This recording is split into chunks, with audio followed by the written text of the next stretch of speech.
Tap in with me.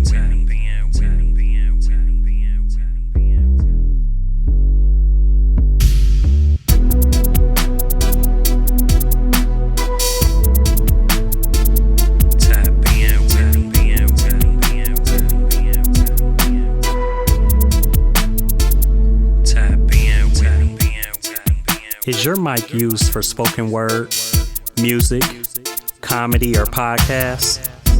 Why don't you take a seat on my couch and share your craft? Focus on the future.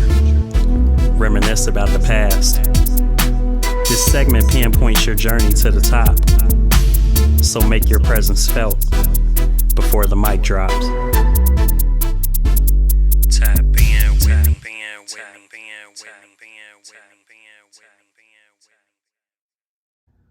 Welcome to another episode of the Mic Drop with B. Anderson. Today we are sitting down with a very special guest who I've had the pleasure of knowing for the past several years. I think we met when you was about 19 years old. Yeah, so I'm glad to have him on the show. Would you like to introduce yourself? Man, I'm Dez Scruggs, Mr. Courtside, one Dez, however you want to call it. I podcast. I work at Clover Nook Center for the Blind and Visually Impaired. Most people don't know what I do, but I'm an adaptive sports coordinator at Clover Nook. I'm visually impaired. I lost my sight when I was 14, 15, around that time. I was like in the 8th grade. I like telling the story because it's a kind of crazy story. I just woke up one morning and realized I couldn't see. It sounds crazy, but that's really what happened. Like, I woke up one morning, went to school, realized I couldn't see the street signs, couldn't see the whiteboard in class, little stuff like that. And like I tell everybody, and that's what happened. So my mama took me to the doctor, and the doctor asked, could you see what was on the board? My mom thought I was trying to skip school or something, but I really couldn't see what was on the board. There's little stuff like that. It's crazy, but so. With that being said, with you growing up being visually impaired, with you being a teenager when that happened, how did that really affect you as far as your friends and stuff like that? Was it difficult, being regularly sighted and then becoming visually impaired?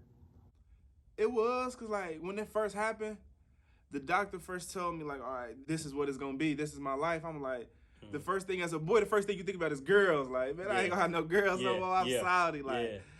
Ain't nobody gonna want to mess with me. Basketball over. Totally opposite. Mm-hmm. The girls went up. The basketball was oh yeah, they still hooping. So it was the totally opposite, because I think most people looked at it okay, we don't know what's going on, but at the end of the day, he's still a cool guy. And I ain't never. If you look at me today, you can't tell that I'm visually impaired, so you wouldn't know. But you had your people there that'll test you. People be or how many fingers I'm holding up, or you really can't see, or think it's a game, not even knowing this is my life. But it was kind of give or take. But once people seen this who I am, and I'm gonna embrace it, people cling on to it. Okay, he cool. He's still a genuine guy. At the end of the day, it's not about that. Well, we definitely gonna get into the podcast, but first, I want to talk about your venture as far as motivational speaking and talking about you being visually impaired and everything. I seen a video that came out last year, back when you were 15 years old. So that had to be a year into you losing your sight. Yeah. Was that when you initially decided that you wanted to be a motivational speaker, or had you always had that aspiration even before you acquired, your visual impairment? Man, that video was crazy, on the simple fact that was a year after, and I wasn't even at that time. I don't even think I was thinking motivational speaking, and it's crazy that I gave that speech that young. I think it was just growing up. You never had, you had it was more program, little stuff you would see around that I really didn't growing up. When I was that age, it really wasn't nobody else to come through you and give you that spiel. My father died when I was 4. Mm-hmm. I'm I ain't got the type of uncles that's gonna tell you, hey man, don't so at that time, I ain't got nobody else to show me the ropes. Mm-hmm. So if I'm in a position where I could take my condition and make it bright for somebody else, that's what I did. Mm-hmm. So talking to those visually impaired kids that day, I'm dang, life ain't that bad for me. If I'm 15, I'm still living life. I'm going to school. I'm playing basketball. I'm still living a normal life. who is it on me not to tell those kids that it's gonna be okay? You could keep striving, you could keep achieving, you could still be what you want to be, like. And it never wasn't nobody to tell me that, but besides my mom, but not no male figure, not no like to tell me that. So that's why I'm like, who is me not to tell those kids to keep going? Right. Yeah. And I remember when I first saw it, I thought it was powerful, and even with me being older than you, when I seen that video, I said, man, I wish I could have been there at that time, because when you were like 15, I probably was, maybe 19, 20, something like that. And I still had a low self-esteem at the time. So seeing somebody that was like me, and you don't really fit the stereotype, because there is a stereotype for, people who are visually impaired. You don't really fit that. So to hear somebody who I can relate to, who I can resonate with, talking like that would have went a long way for me. So, let's get into Courtside Takeover. So with you, some people may hear or see you on a podcast. Right. They may catch you in somebody's gym as a part of the media, or they may even see you as a part of a skills camp. Talk about what exactly is Courtside Takeover. Courtside Takeover, just like my baby, man. Courtside. Let me start by saying Courtside Takeover is a podcast. Everybody think Courtside. I come in, I shoot videos. They think I'm on blog. I shoot clips, but I think people don't get the business of it. When you starting something by yourself on your own, you gotta try to. And the internet is big. Social media is big. So you gotta grab the people, the attention, and the youth. And how you do that is by shooting the clips. It's by giving them opportunity, giving them a chance. So I'm trying to grow it from the ground up. So I started off with one follower, with one interview. So I'm like, all right, so I do podcasts, but what can I do to let the people know that I'm here? Like Dez here, Courtside Takeover is here, and that's shoot clips, that's give back, that's give these kids a platform. But realistically, I'm a podcast. I want to do interviews. I want to come talk to the kids. I want the kids to get that college atmosphere. Cause it's crazy, cause I've been at a lot of tournament games this week, like in media. They don't even get interviews into the state finals. I just did an interview with the Purcell girls, and it was somebody else, Centerville. Like they don't even get real interviews to the state finals. So Courtside Takeover is a podcast because I want to give the kids a platform to get real interviews, professional interviews. Come talk, come like get something off your chest. We can just have fun. But Courtside Takeover also is a nonprofit. Okay. We just don't do interviews. We just don't do like clips. We also trying to give back, like back to school drives, skills camps. We trying to do like turkey drives. We trying to do. It's more than just that. Like I just want to do raffles. Just find a way to give back and help the kids in any other way. Like that's why if anybody know, you could DM me. You could reach out. Hey, Courtside Takeover, can you do this? Can you come here? Can you? And I'm gonna make it happen anyway. So it ain't just a podcast. It's also a nonprofit. We also trying to give back and grow the community. And it's interesting to me because you say, it started off as a podcast and it's starting to grow to, all these different avenues. And when I see you doing your different things, because you are, I see now with you being a part of the media, right. You on a big stage, with the everything with the state championship and all of that stuff like that. But you are also interviewing people right after the game and stuff like that. Like I've seen you get with individual players right after a game, whether it was like Hughes, Taft, and players like that. I've seen you do that, and I'm like, man, you give me vibes of a Stuart Scott mixed with a Stephen A. Smith mixed with a Craig Sager. I just see you doing all these different things, and to know you before you got into all of this and to see where you are now is like, man, the sky's the limit. Like it's so many more ventures and avenues that you haven't even touched yet. So I think that's a great thing to see where you are and where you're going. Why skills camp? Skills camp because growing up, I went to a UC skills camp when I was younger. My mama didn't even pay for it. It was so expensive. I think it was one of like our mentors or something, some program we was in or something like. Then I be seeing these skills camp. To be honest, in the city, I see a skills camp, and that was a weekend. I think that was like a two weekend skills camp, something like that, 2-day skills camp. But it'd be people charging like $100 or you people charging $50 or it'd be people charging $250. Like, and for a skill, it'd be crazy prices for skills camps. And you come in, they barely feed the kids. It's really not no real development and training. Like, like what are y'all really here to help the kids, or are y'all really here to try to gain a profit? So what I did was, okay, skills camp, I'm charging each kid $10 to $15. Most you gonna get is $20. Each kid $10, $15, no more than $20. You go come 2 days, we feed you. You come with a water bottle, and every kid get a Courtside Takeover shirt. It was like $30 for 2 days. Yeah, it was like $30. I think it was like $30 for 2 days. I don't. Yeah, thanks for pointing that out. I didn't even remember, but I just knew it was just something that was. It was something that it wasn't $200, $50. Right. Like it was like some crazy prices, and you not even getting the real development. And the feedback was so great. I think your son came. Yeah. The feedback was so good. I was impressed. Like, that's why I'm gonna do another one this year. Flyer dropping soon. But I'm gonna do another one this year because, like, it was just like, and I seen how much fun the kids had. My staff was great, and I was like, you can't. That was priceless. Like, that time was priceless. So what grades are you gonna do this time? I'm gonna open it up. First time I did grades, I think 6th through 8th. This time I'm gonna do grades 5th through 9th. Okay. So I'm gonna open it up a little bit, bring a little more people in.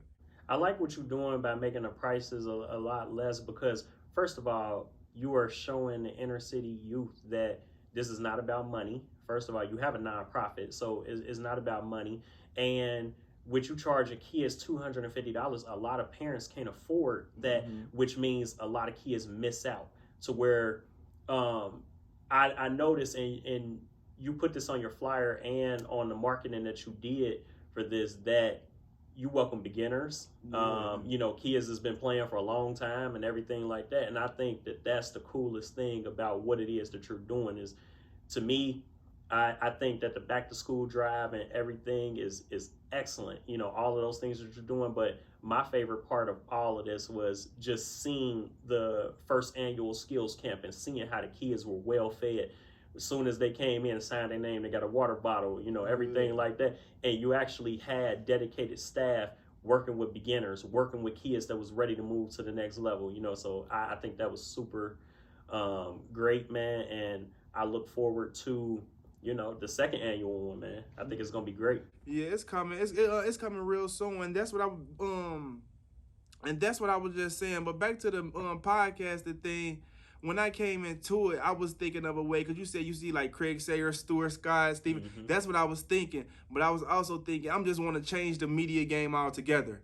It's a lot of people doing blogs, but ain't that many people doing interviews. Right. Ain't nobody doing interviews with the kids, pulling up, really getting the post-game interviews, really doing stuff like that. That's what I was thinking. Like, I just want to do something that's different, but the kids still cling on to.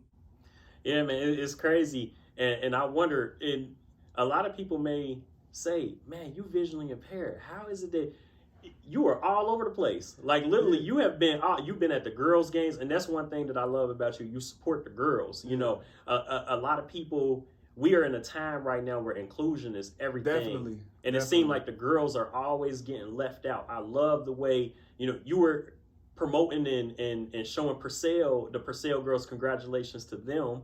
But you were showing everything that had to do with them. Instead of being at, you know, the guys' games and everything, you've been at the girls' games. I think that's so important, is to show our ladies, you know, basketball is important for girls as well, man. I think the talent in the city go unnoticed in general, but definitely the female talent. Like it's some talented girls like Chance Gray, Winton Woods, talented. Maury Garden, some point guard, talented. Man, Purcell whole team.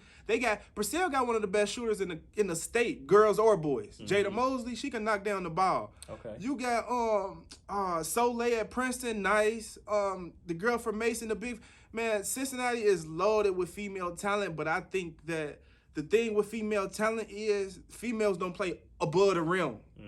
So a lot of guys don't want to go because you're not gonna see no fancy crowd. You gonna just see buckets, guy. You gonna see not no fancy crossovers, not nobody dunking, you ain't gonna see that in it. So So I think a lot of media and people that record won't pull up to those girls' game because it's not as above the rim. Okay. But I think I'm gonna change that though. I think I'm gonna change that. I think what I'm gonna do is get a lot of these other media outlets pulling up to these female games once they see the traction that these females are gaining, and knowing that Cincinnati really got talent. It's coming. Now, since before we move into the next part of this interview, since podcasting is how it originally started, this last question is going to be geared towards that. So, who do you have coming up on season 3? Season 3, I already got Alex Meacham.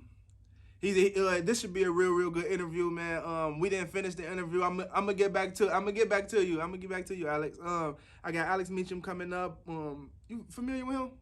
Oh no, not familiar. I'm gonna talk to you about him after the show, but real good guy. I got Tyler McKinley coming up. I got Samaje and Aaron Thomas coming up. I got Coach Wiley down there at TAF coming up. That was a real good interview. And I got more. That's already who I got in the book, but we still shooting. Okay. And when can we expect season 3 to air? Second week of April. We doing the second week of April, so that's April 7th. Okay. April 7th. Okay. Hey, dope, man. This is a part of the show where I ask Dez some miscellaneous questions, and he can answer them however he decides, no right or wrong. The first question I want to ask you is, since you all about high school basketball, give me your starting 5, all Ohio starting 5 team. Okay, we gonna do. They could be from this era, previous era, all time. Okay, I'm gonna play it fair. I'm gonna mix them because I was about to say, man, it's old dudes. We gonna do John Diebler. Okay. Sharpshooter, played for Ohio State. I remember him. Yeah, he was a bucket. John Diebler. We gonna do LeBron, of course. We gonna do. I ain't gonna lie, Yancey was a problem in high school. Okay. Yeah, Yancey I throw Yancey in there. Okay. Yancey was a problem, bro. Yancey was a problem. I'm gonna get a lot of flack for that though. But hey, he was a problem for us. Dang. Oh, hold on. Wait. Hold on. Cause my boy AT got a fit though. Okay. AT. So hold on. Dang, hold on. So you got Diebler, you got LeBron. You got Diebler, you got LeBron. I'm gonna throw Yancey in there because you need somebody down there big and basketball positionless now. So I got AT, Yancey, John Diebler, LeBron.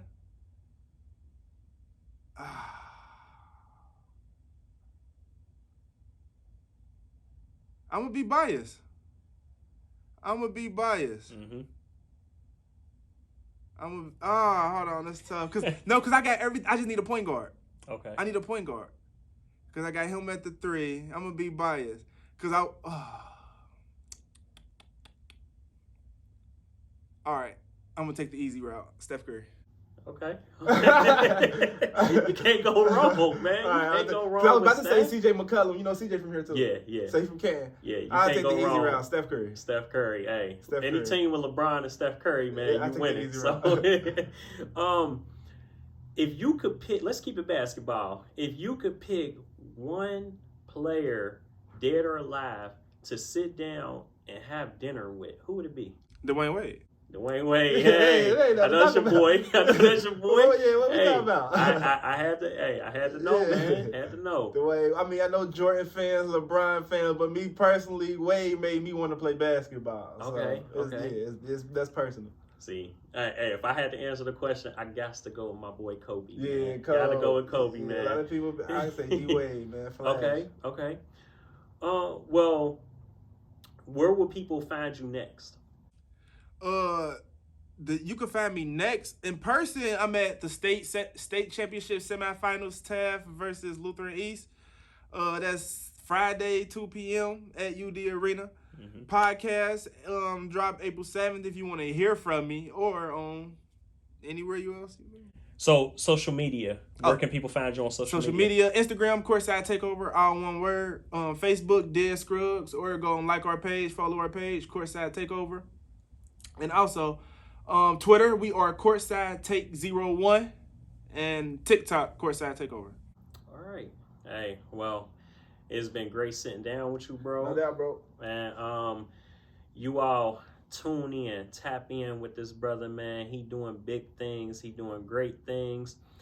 Make sure You subscribe with him. Oh, YouTube. Where can they Oh find you yeah, on YouTube? subscribe to all our YouTube channel. Subscribe to our YouTube channel, Courtside. Then Courtside, one word, Takeover, one word. I got post game press conferences. I got live game highlights. I go live during games. Just subscribe for all your high school basketball podcasts. All my podcasts get uploaded on there too. All the interviews that I just told y'all about will be on our YouTube channel. So go subscribe. All right. Well, this has been the mic drop with B. Anderson, and it's been a pleasure. If you enjoyed this video, feel free to like and comment on it, and subscribe to my channel for more exclusive content like this.